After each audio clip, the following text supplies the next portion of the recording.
Salut. Ça Ça va? Réveillé, et toi? Ça va. C'est parti pour les visites.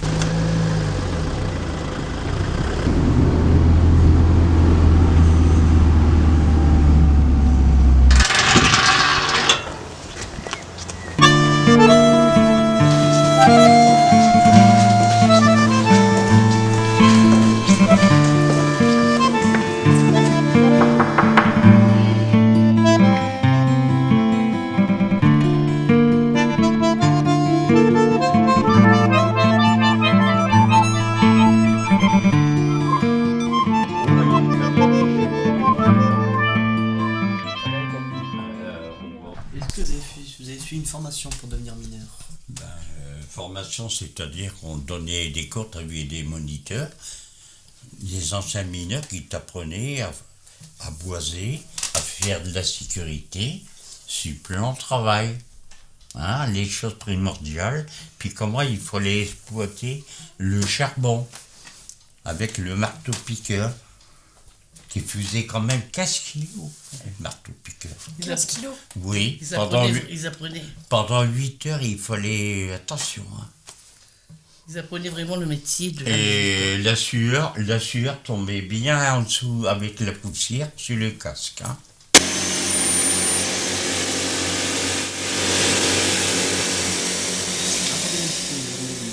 Quelle heure commence sa journée? 5 heures, on se levait. Bien sûr, on buvait le café au matin. Hein. Pas de bistoule, du café. Hein. Un bistoule, c'est du café avec du rhum. Le vrai mineur, il connaît. Tout le monde buvait ça. Comment? Tout le monde buvait ça. Pas tout le monde, mais il y a la plupart et du genièvre. Hein. Non, c'était du rhum. Ah, du rhum, mais il y a du genièvre aussi. Bouge pas, tu vas monter, hein.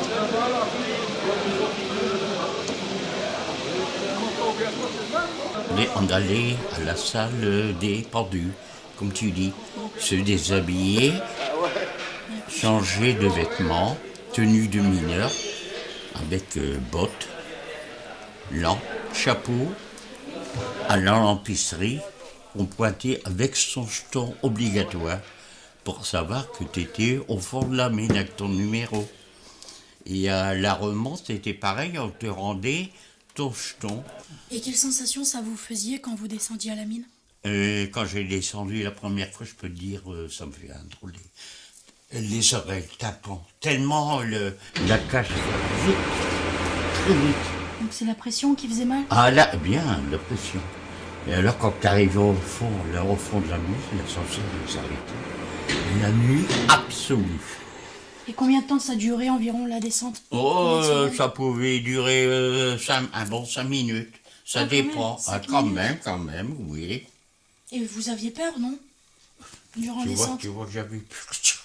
Comme un marin sur un bateau. J'ai pas peur. J'avais pas peur. Pourtant, il y avait le coup de grisou, le fameux méthane, le gaz. Une grande saloperie. D'un seul coup, il tue tout le monde. Hein. Comme on a eu à Liévin, et tous mes collègues morts comme un lance-flamme. Tu peux rien faire. T'es tous englobés dedans, dans le même bateau. Vous pouvez nous décrire concrètement votre travail au fond de la mine? Ce que vous faisiez? Moi, la mine, je faisais là où je dépouillais du charbon. Qu'est-ce que ça veut dire? Ça veut dire, tu prends une veine de charbon de 1 mètre et on te donne un parcours au matin, on assoit l'après-midi. Tu es obligé d'exploiter toute cette eau et après, tu es obligé de faire ton boisage pour la sécurité. Hein? Boiser tout le parcours complet. Et après, il y a le grand chef qui passe, il regarde si tu as fini ton parcours. Terminé, tu remontes à la cage. Donc quand vous aviez fini votre objectif, vous pouviez remonter? Il n'y avait pas d'heure? Si, on avait 1 heure et on devait respecter pour remonter à telle heure. Hein? Par contre, je descendais à 5 heures du matin et je remontais à 13 heures. On faisait le briquet, arrêt de travail, on mangeait le briquet, 4 tartines. Et il était formé comment le briquet? C'était du pain de quoi? C'était du pain avec soit de la margarine ou du beurre, ma chère. C'était du beurre ou bien du saindoux. Du saindoux. C'est une graisse qui est tirée du porc Et puis, avec un peu de sel et un peu de poivre, c'était très bon. Ils aimaient ça, les mineurs.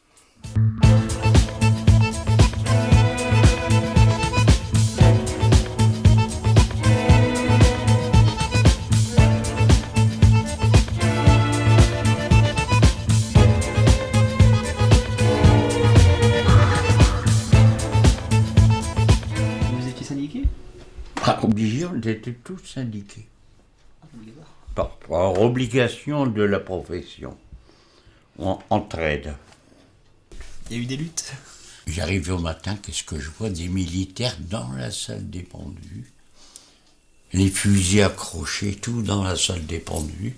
Parce qu'on faisait grève et aller chercher les mineurs qui voulaient travailler et ceux qui voulaient pas. Alors on avait employé la force, l'armée était là, sur les carreaux de fosse. L'armée a empêché les mineurs de descendre ou bien les obligeait à Non, descendre? non, les a obligés et les Protéger escortés. les mineurs. Qu'est-ce qui est arrivé à ceux qui ont fait grève? Et ben ils ont été licenciés.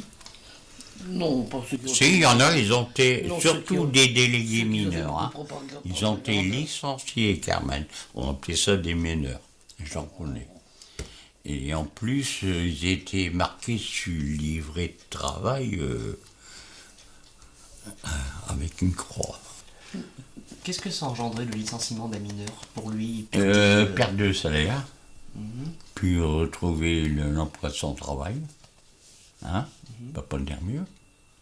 Qu'est-ce que vous voulez dire Les maintenant? avantages en nature, ils perdaient la maison, et puis le chauffage, et puis tout ce qu'il y avait comme avantage en nature, quoi.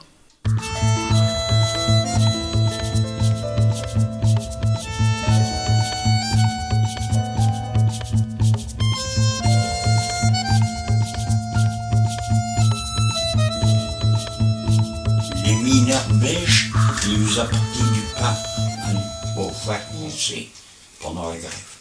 Alors, c'est fou, hein. Nos frères mineurs, on est tous des frères, on était soudés, mais alors soudés. Hein. Si l'un est embêté, l'autre il venait nous dépanner. Vous avez des souvenirs de ça, de cette solidarité? Des petits gestes comme ça qui se sont faits entre vous? Ben oui, hein. On ne laissait jamais dans un coron, un groupe de maison, on ne laissait jamais un mineur seul. On allait l'épauler.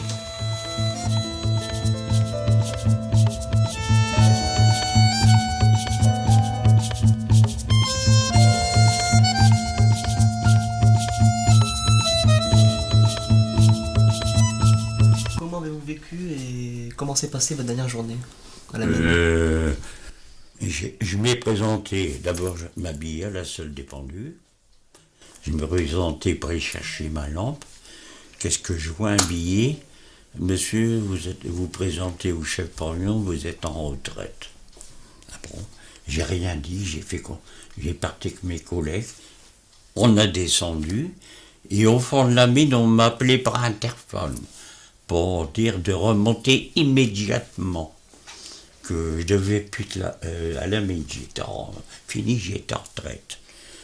Tu peux me croire, ça fait un drôle d'effet. Hein.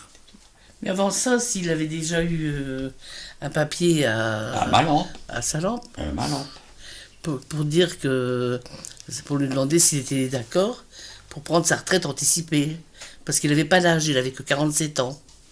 Alors, il a dit, bon oui, je vais réfléchir, puis c'est à partir de là que tu m'as téléphoné. J'ai dit, allô maman, est-ce que je peux prendre ma retraite? Et elle m'a dit, oui, prends-le Mathieu.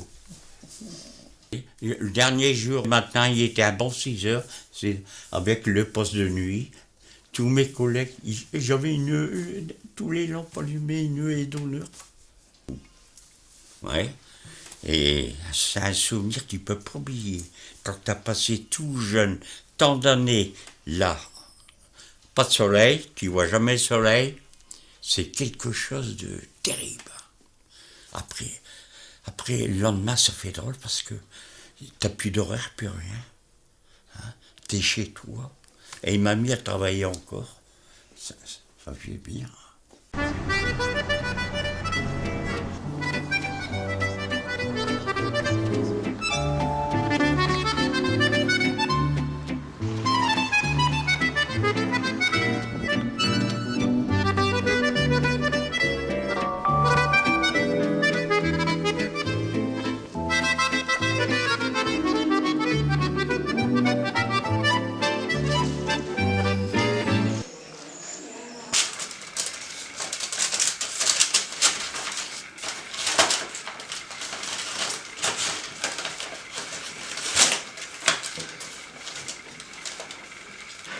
Regardez, ça c'est les calendriers 2010.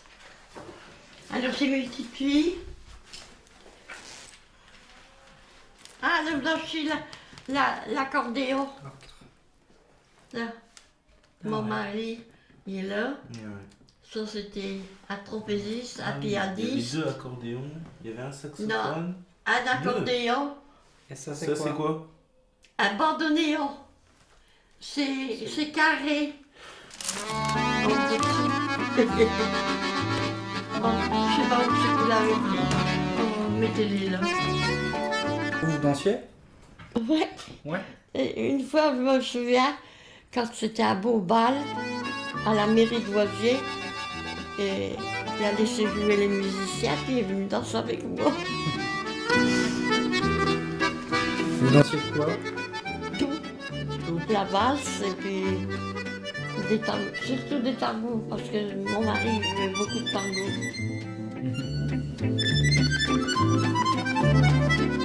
Vous êtes marié quand? En 1948. Et ma fille, elle est venue au monde en 11 ans après, en 59. 1948. J'ai eu qu'une fille. Vous voulez nous parler un peu du mariage? Oh ben oui, ben, dans le temps, c'était des beaux petits mariages. La famille, j'avais mes parents et on avait fait un petit mariage. Pas comme maintenant, hein. Des petits mariages. Mais un mariage quand même. Ouais. Ah, je me souviens, puis j'ai encore des photos des mariés. Vous avez fait un bal? Non. Non? On a chanté, on a bu un coup, on a bien mangé. Et puis c'est des mamans qui faisaient à manger encore en ce moment-là. On n'avait pas de cuisinière. Quand c'est mon papa et puis ma maman, ils m'ont dit, tu veux un grand mariage? Ah ben je dis non. Je préfère avoir des meubles. La carotte. La carotte. Ouais, l'ancienne c'était, et ça existe encore, c'est toujours la carotte.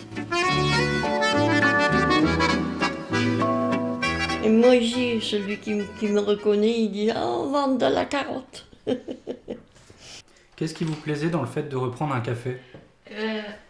C'est parce on travaillait tous les deux, et et puis mes parents, ils avaient un petit peu d'argent. Bon, alors, qu'est-ce qu'on a fait? On a cherché un tabac.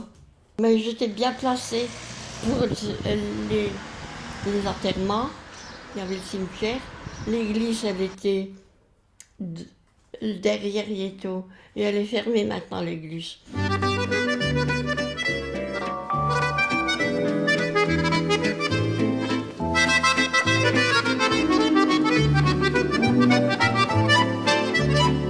La relation avec les clients? Ouais, elle était bonne. J'ai jamais eu de dispute avec les clients. J'avais toujours une table de cartes, des personnes âgées. Et puis après, il y avait une autre table de cartes à la manille. Et c'est là que j'ai appris à jouer à cartes. En les regardant, et puis quand j'ai manqué un, ils disaient « Allez, Vanda, c'est ton tour maintenant ». Alors je joue avec eux. Seulement que à chaque fois qu'on gagnait, je ne pouvais pas boire. Dans le café, on ne peut pas boire. Hein. Ah non. Bon, non, et... Il y a des clients qui buvaient trop? Oh ben, on servait la vis, monsieur. On disait non, t'as bu assez, tu vas boire tellement. Surtout quand ils conduisaient un auto, il y avait un client, ils venaient toujours, parce qu'ils allaient faire une virée en Belgique, et puis ils revenaient, il y avait toujours un verre dans le nez. Alors là, celui-là, je lui donnais un Vitelmort. Et puis il était obligé de le boire.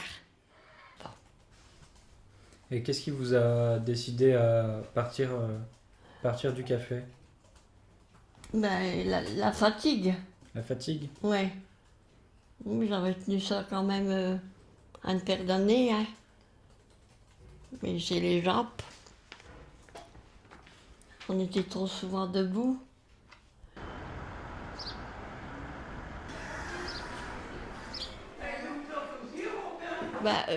Je suis ici, je suis bien. Vous ne sortez pas? Non, je ne sais pas marcher. C'est triste. Bah oui, j'ai tombé en bas du lit et puis j'ai pas su me relever. Alors j'ai glissé sur mon derrière et puis je suis partie jusqu'à la porte d'entrée. Il y avait le téléphone sur sur la petite table là. J'ai mis le téléphone par terre et puis j'ai compté 1, 2, 3, 4, 5, 6, 7, 8. J'ai fait le 18 et puis les pompiers sont arrivés tout de suite. Alors je leur ai parlé, le volet était fermé mais pas à clé, mais la porte elle était fermée à clé. Alors je leur ai dit, attendez, je vais vous passer la clé par la boîte aux lettres. Qu'est-ce que ça vous fait qu'on recueille votre histoire? Ah, ça me fait plaisir qu'on parle de nous, de notre temps, parce qu'on était beaucoup plus gentils avec les vieux dans le temps que maintenant. Maintenant, les vieux, on s'en fout. Ah ouais, avec du respect. Mais à part vous, depuis le temps que je suis là, vous venez, je vous vois souvent.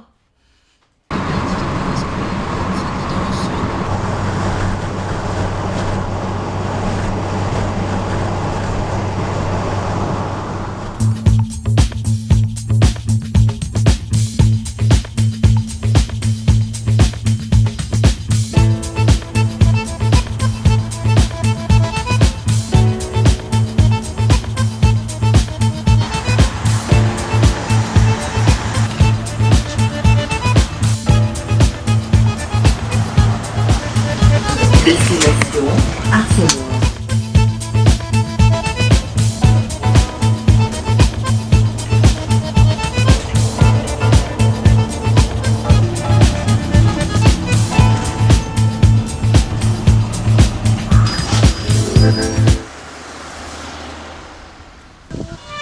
Bonjour, ça va? Ça va bien et vous?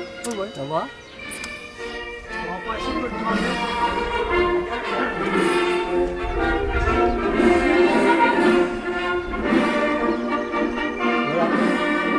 Disons que c'était un essai de voir le son, la distance et le parcours. Depuis que nous défilons à Brédu, on n'a jamais de musique et marcher au pas c'est assez dur, vous voyez. Et comme on est des anciens combattants, on a l'habitude de marcher au pas. Hein. Alors cette fois-ci, on a décidé de enregistrer une musique, la deuxième DB, et ensuite, on prend le départ comme avec une musique militaire, sauf que c'est une musique portable.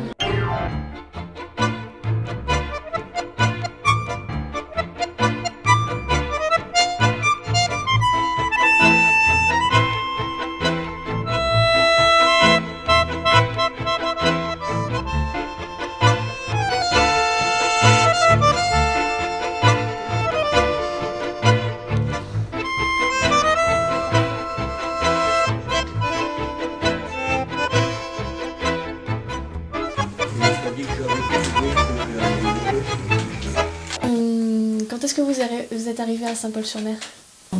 66. En 1966. Tout ça. On aimait bien Saint-Paul, c'était pas comme maintenant, mais on aimait bien Saint-Paul au début. Parce que la SNCF, c'était comme une famille. Ouais. On s'entraidait, tout ça. Maintenant... Et vous étiez donc militaire avant? Alors, je me suis engagé pour 5 ans. Et je me suis engagé pour l'Indochine. J'ai fait Colombo, Calcutta, Karachi, Bombay, les Suez. Et après, quand je suis arrivé après Suez, j'étais dirigé sur Alger. J'ai connu mon épouse. Puis après, on s'est mariés. Et dès qu'on est mariés, je suis reparti au combat encore. Fin 62, j'ai dû expédier ma femme parce que ça commençait à barder. Moi, je suis resté jusqu'à la fin 62. Et après, je suis rentré en France. Alors, à Calais, j'ai commencé à chercher à droite, à gauche. Et réellement, j'ai dû m'arrêter au niveau du chemin de fer. Puis voilà, puis ma situation est ici.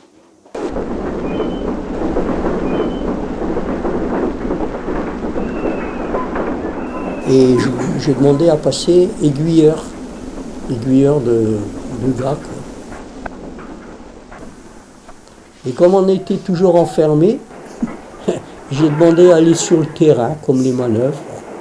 Disons que je suis passé chef, terminé chef manœuvre principale. Au chemin de fer pour les cheminots, je dirais que ça n'a pas été la joie parce que qu'il pleut, qu'il vente, qu'il neige, vous êtes obligé d'assurer votre service. Il neige, il faut. Pour déblayer le rail, les aiguilles, il faut que ça marche. Et comme on compte sur les cheminots, mettant à ce que les dockers travaillent, on est obligé d'assurer le service, enlever les wagons vides, remettre les pleins et vice-versa, les arranger pour qu'ils accrochent les wagons, puis que nous on puisse les tirer pour remettre un autre tout de suite. Il ne fallait pas dormir. Terminé chef manœuvre principal, puis ma retraite, elle s'est arrêtée là. Comment vous vous occupez lors des journées? Qu'est-ce que vous faites? Vos petites passions? Je fais la peinture parce que quand je sais qu'on a une exposition, j'aime bien faire toujours une petite nouveauté, 1 ou 2 tableaux. Non, je fais tout. Regardez le tableau qui vient de finir là. Aussi bien du Napoléon, avec des soldats, des combats, des petites miniatures. Oui. Et comme je participe aux Zouaves en tant que porte-drapeau, et je défile énormément pour la Belgique, alors ce qui fait que je prépare des ardoises.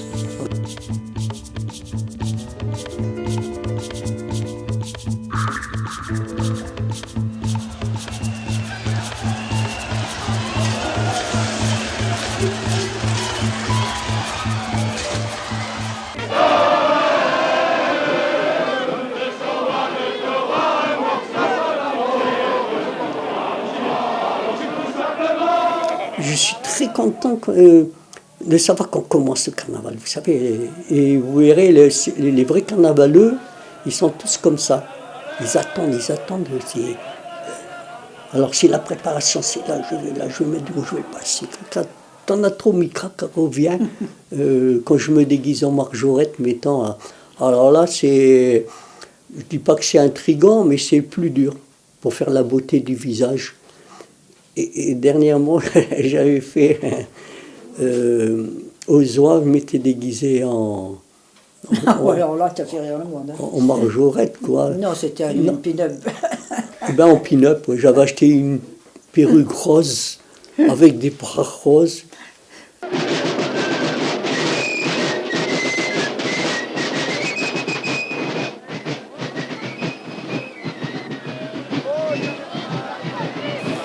Un carnaval, pour moi, c'est quelqu'un qui fabrique un costume.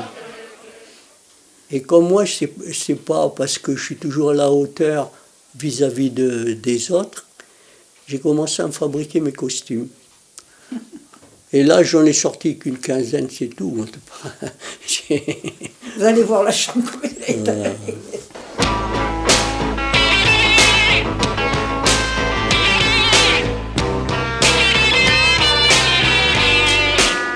Il est toujours en colère, hein, quand c'est l'approche de carnaval. Ah oui, alors parce que là, pendant 2-3 mois, il ne faut pas rentrer dans la chambre, il étale tout sur le lit. Alors, il faut que les machines à coups de ça marchent. Hein. On a déjà cassé une, on en a 2, encore qu'une est là, je craque, je prends la sienne. Oui, mais cette année, tu fais rien. Hein. Ouais.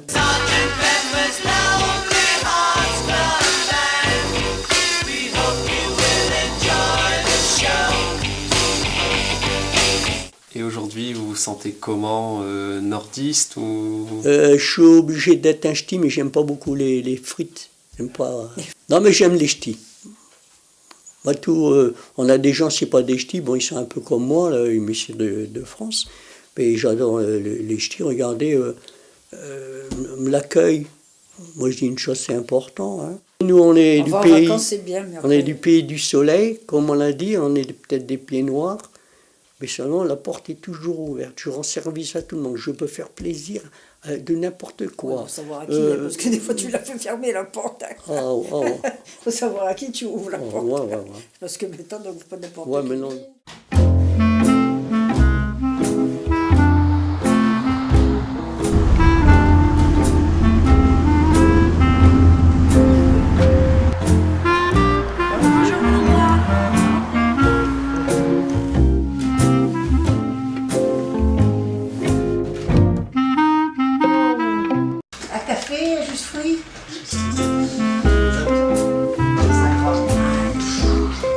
5.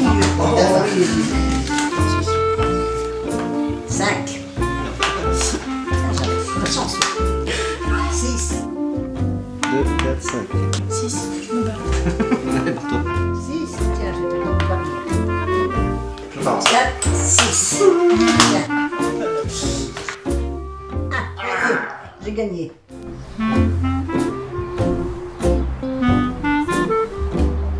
Là, c'est du thym, là-bas, c'est du romarin. Moi, quand des fois j'attrape un rhume, je cueille du thym, je le lave, je le fais bouillir, puis je bois du thym avec du miel. Ouais, ça c'est ce qu'on dit aussi. Tu vois, on dirait qu'il pleut. Non, si. Je suis des gouttes.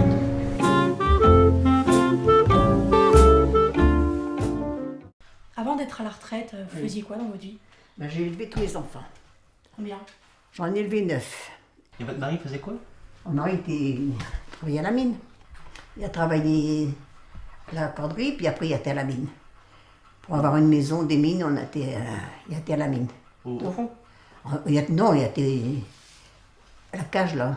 Il faisait descendre des ingénieurs, tu vois. Là, c'est mon mari. Il a fait ça combien de temps, les faire descendre? 20 ans. Et c'était quelle fosse? Fosse 4 de Lens. Ah, la fosse 4. La vie de femme de mineur, c'était comment? Bah, c'était comment il partait le matin au bonne heure, 4 heures au matin. Ah oui. Hein, C'est limite la nuit. il se lavait pas au lavabo, il rentrait à la maison.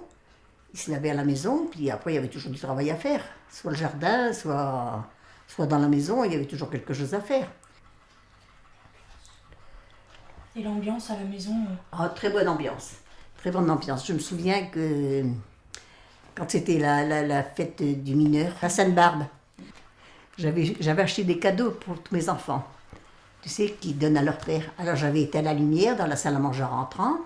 Il rentre, puis il ouvre la lumière, puis tous ses enfants, du plus petit au plus grand. Bonne fête, papa. Puis il leur donne chacun un cadeau. Une paire de chaussettes, un slip, un maillot, une paire de pantoufles. Il était rhabillé ce jour-là. Il y avait tout le monde, tous les enfants, ils leur offraient un cadeau. C'était des bons moments passés. Ouais, des moments de famille. Oui, des moments de famille. On était beaucoup famille. On partait en vacances. On avait un grand break, tu sais, une grande voiture. Le soir, je les baignais, les enfants, en survêtement. Un lit, tu sais, en caoutchouc, comment on appelle ces lits-là? C'est matelas pneumatique. Oui. On mettait ça dans la voiture. Les enfants baignaient. On les mettait dedans, on partait à 4 heures au matin. Puis on arrivait là-bas de Ville-sur-Ain, dans l'Ain. On montait la tente, et puis les enfants ils pouvaient commencer à jouer. C'était les vacances. Vous vous souvenez quand est-ce que votre mari a appris qu'il était silicosé?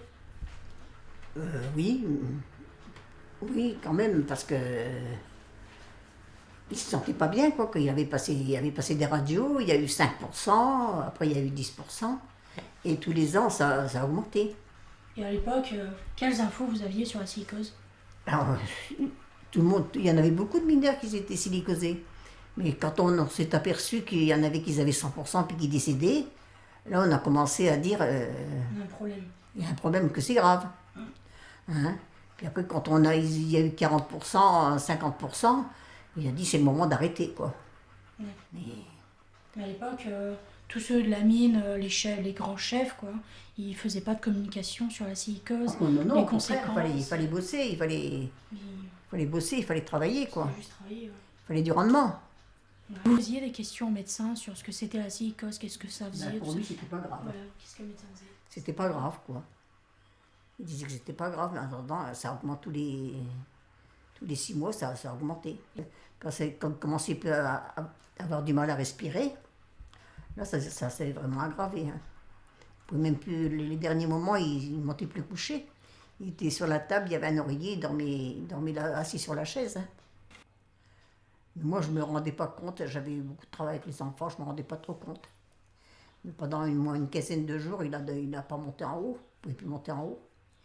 Il était assis sur la chaise avec un oreiller qui dormait comme ça dessus. Il était fatigué, quoi. Parce que quand il était couché, il s'étouffait. Puis il était bien, il est assis sur une chaise, il dit à son garçon, Laurent, dépêche-toi, tu vas être en retard à l'école. Et il avait à peine dit ça, il s'en allait, et il tombait par terre. C'était vraiment... Ah oui, un œdème cardiaque.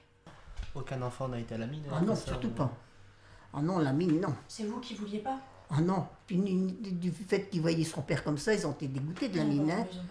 Ah non, ils ont été dégoûtés de la mine. Hein. Ah oui. Ben, mes enfants sont tous bien, placés. Ils ont tous une situation. Même mes petits-enfants, j'en ai un qui est au Luxembourg. Il travaille dans une banque.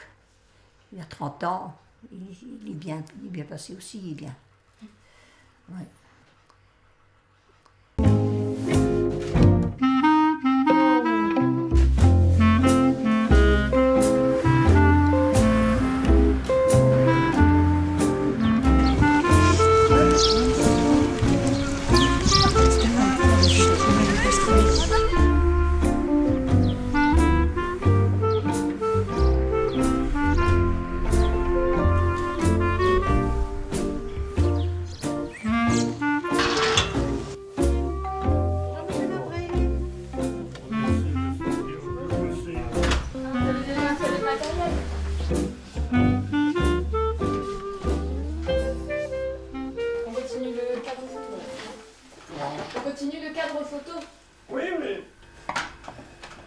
Je vais taper. Vas-y.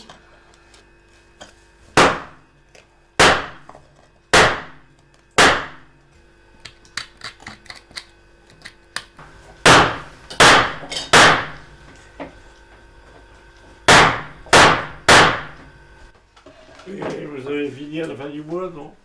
Ouais, on finit le 30 juin. Parce que on peut finir les visites avant, mais ça fait tôt, on trouve. Puis nous, on n'a pas envie d'arrêter de venir vous voir. Puis on n'aura peut-être même pas fini le cadre. Alors, faut qu'on vienne. Pas des contrats qui sont renouvelables. Non, non, malheureusement, non. C'est bon, on continuera à venir vous voir. Hein. Enfin, quand on pourra, vu qu'on va reprendre nos études, mais dès qu'on peut, on passera vous voir. D'accord. En plus, moi, j'habite à Lens, alors si je viens pas vous voir...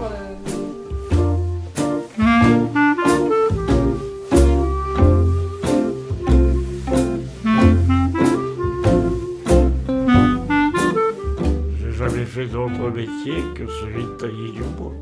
J'ai commencé à l'âge de 12 ans. 12 ans? Dès le certificat d'études, je suis rentré aux écoles pratiques du commerce et de l'industrie et j'ai commencé immédiatement le travail à l'établi. D'accord. Et on avait des semaines complètes. Vous travaillez même le dimanche? Ah non? Non, quand même pas. Non, dimanche, non. C'est le jour du Seigneur. Comme vous dites, c'est le jour du Seigneur. Je ne sais pas qui est ce Seigneur, mais enfin, à l'époque, et maintenant encore d'ailleurs, on se repose. J'ai eu le certificat d'aptitude professionnelle comme menuisier. J'ai passé le brevet d'enseignement industriel, ce qui correspond maintenant au baccalauréat technique, quoi. Donc j'ai eu du travail immédiatement en sortant. Bon, j'ai fait pas mal de boutiques, mais enfin, j'ai eu du travail en sortant.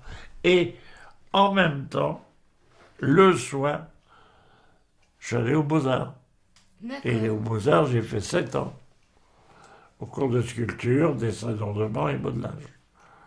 Somebody told me, I don't know who, whenever you are sad and blue, and you're feeling all alone and left behind, just take a look inside you and you'll find you gotta hold on through the night, hang on. J'aime le bois parce que c'est la matière d'une part, mais sur le plan familial,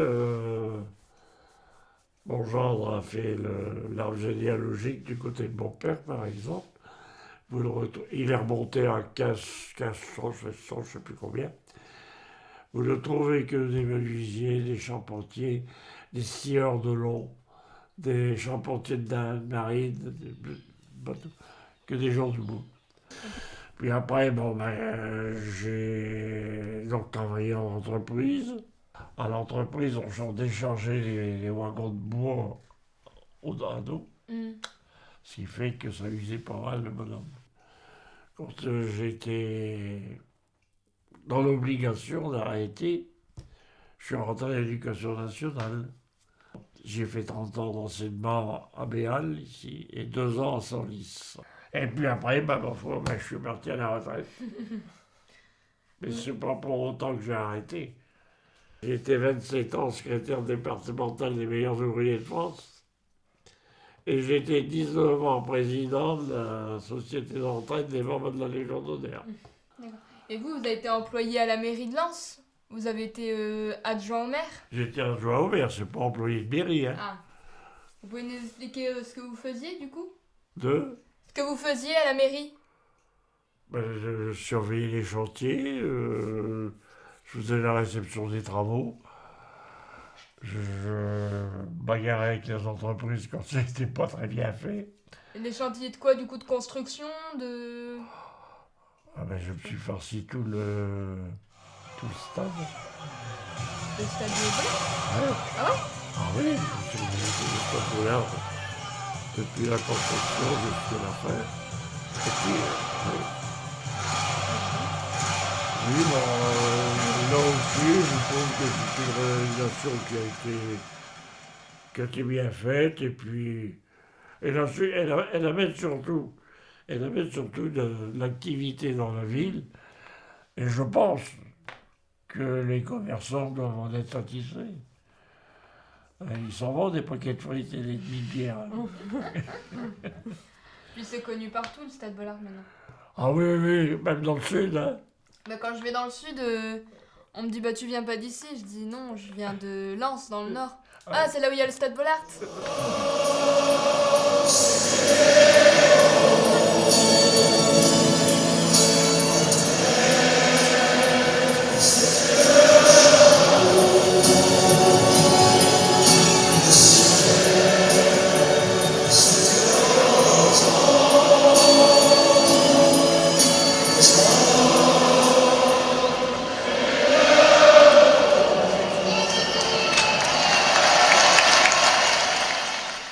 Vous pouvez nous raconter ce que vous avez vécu pendant la Seconde Guerre mondiale, parce que vous l'avez vécu d'une certaine façon quand même. Écoutez, en gros, rentrer dans le détail, ça demanderait beaucoup trop de temps. Au départ, je n'ai jamais appartenu à aucun mouvement de résistance. J'avais, pour rendre service à une personne, j'avais porté quelques lettres. Puis en fait, lettres, c'était pas des lettres, c'était des messages. Et j'ai donc été, comment je pourrais dire, embarqué dans ce mouvement. Et on m'a dit, on ne vous connaît pas, vous ne connaissez personne, vous êtes complètement neutre, vous portez le nom de Jules, vous êtes inscrit nulle part, c'est à vos risques et périls. Vous acceptez ou vous l'acceptez pas. J'ai dit, maintenant que je suis embarqué dans l'histoire, je ne peux pas dire non. J'ai eu quelques petits problèmes avec les Allemands, mais ils n'ont jamais trouvé le truc. Et puis, j'ai été frappé comme les autres par le fameux stéo. Je n'avais pas répondu. Ils sont venus à la maison, puis ils ont dit, vous avez 48 heures pour vous rendre, ou on arrête votre père. Comme mon père, évidemment, était déjà âgé, j'y suis allé. J'ai donc été embarqué en Allemagne, à Valenciennes. Puis de là, je suis parti. Et j'ai été, en arrivant à Cologne, ils m'ont flanqué 3 jours dans un camp à l'action de Dachau. Et puis, ma foi, j'ai fait ce que j'ai pu. Et puis, j'ai eu l'occasion de rencontrer un ouvrier allemand qui faisait partie d'un groupe de résistants. Parce qu'il y en a eu quand même en Allemagne, pas des tonnes, mais il y en a eu. Puis qui m'a facilité le retour en France. J'étais dénoncé. Il a fallu que je me sauve. Ça a duré 14 mois, j'ai été poursuivi. Ils sont venus 6 fois à la maison pour m'arrêter. Puis après, la libération est venue. J'ai été rappelé. Je suis reparti au forum de Mons-en-Barreuil, comme réserviste. Puis après, J'ai été libéré, je suis évidemment marié comme tout le monde à l'époque. Puis j'ai eu deux filles, deux petites filles. Comment vous occupez vos journées? Ça dépend des jours, il y a des jours où c'est dans le fauteuil, je peux pas bouger. Mais j'aime la lecture, hein. Je lis assez bien. De temps en temps, quand il y a quelque chose qui me revient, j'écris mes mémoires.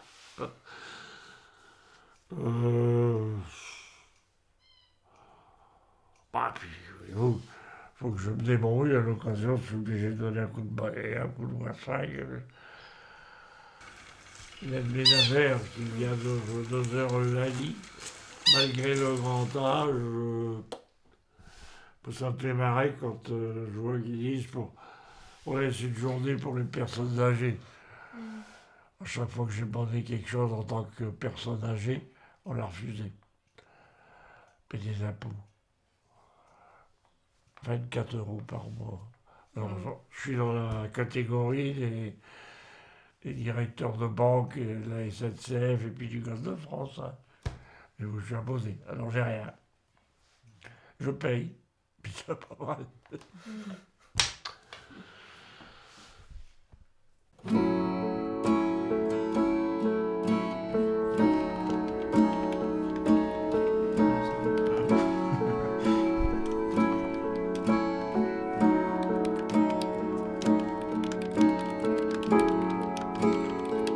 Il y a une solidarité que vous ne trouverez pas dans les autres régions du Sud. On a vécu ici une période des mines, on a vécu des périodes destructives qui font Il y avait que ça... des jeunes gens qui sont morts s'ils causaient avant moi, tu te rends compte? On n'a pas eu vraiment la récompense. En fait, on prend les mémoires et on les met sur un site internet. Et ça permet aux jeunes d'aujourd'hui et aux jeunes certainement du futur d'y avoir accès. Et ça permet aussi d'avoir une autre vision de l'histoire, une vision réelle. J'avais un peu peur de me lancer là-dedans parce que je me suis dit les personnes âgées ils vont voir des jeunes arriver, ils vont pas oser nous parler. Mais en fait c'est tout le contraire qui s'est passé. Au début ils sont un peu méfiants et ensuite ils se livrent petit à petit et c'est ça qui est attachant parce qu'il y a du lien entre nous, les volontaires, et eux, les personnes âgées. Au début, j'étais pas emballée. J'étais pas emballée parce que moi, une vieille personne, on a toujours peur quand il vient quelqu'un, surtout ici dans la route de Béthune, qu'il vient quelqu'un qu'on ne connaît pas. Puis une fois, ils sont venus, 2 fois, puis je me suis habituée. Et après, quand ils étaient bien habitués, j'allais voir dehors s'ils arrivaient. Généralement, ils sont contents de nous voir, parce que c'est rare les jeunes qui viennent. Moi, je trouve ça super parce que les personnes, on les connaît pas du tout, dans un premier temps, et elles nous laissent entrer chez elles, des petits jeunes. Alors que tout ce qu'on entend à la télé, les jeunes c'est des délinquants, les jeunes ils cassent tout, les jeunes c'est des voleurs. Pourtant, les personnes elles ouvrent leurs portes et elles nous laissent entrer. Puis on se rend compte qu'au fil du temps, une relation de confiance et des affinités se crée. Puis à partir de là, une fois que c'est créé, on peut faire plein de choses avec les personnes. Et c'est vachement intéressant. On parle de tout, aussi bien de politique que d'histoire. Enfin, vraiment, un personnage vraiment très intéressant. Et à côté de ça, il nous a transmis sa passion du bois. J'ai beaucoup appris durant ce projet sur la vie d'avant, la guerre, la mine. Ils ont laissé leur vie. Tout. Pourquoi? Pour extraire le charbon, la richesse de la France. Et avant, tous les CV, les lettres de motivation et les recherches d'emploi, le chômage, il n'y avait pas avant. Ils faisaient toc-toc à une porte et puis ils trouvaient du boulot. Ils allaient dans les entreprises et l'entreprise, la mine, peu importe, et ils avaient du boulot tout de suite. Que actuellement, même si on a le confort, un lit confortable, internet, de la musique et tout ce qui va avec, on n'a pas forcément de boulot. Et ça, c'est vraiment un point noir dans la vie des gens, quoi. Quand il n'y a pas de boulot, il n'y a pas d'argent. Quand il n'y a pas d'argent, il n'y a pas forcément des bonnes conditions de vie, il n'y a pas forcément du bonheur. Donc c'est vrai que ça devient compliqué à notre époque.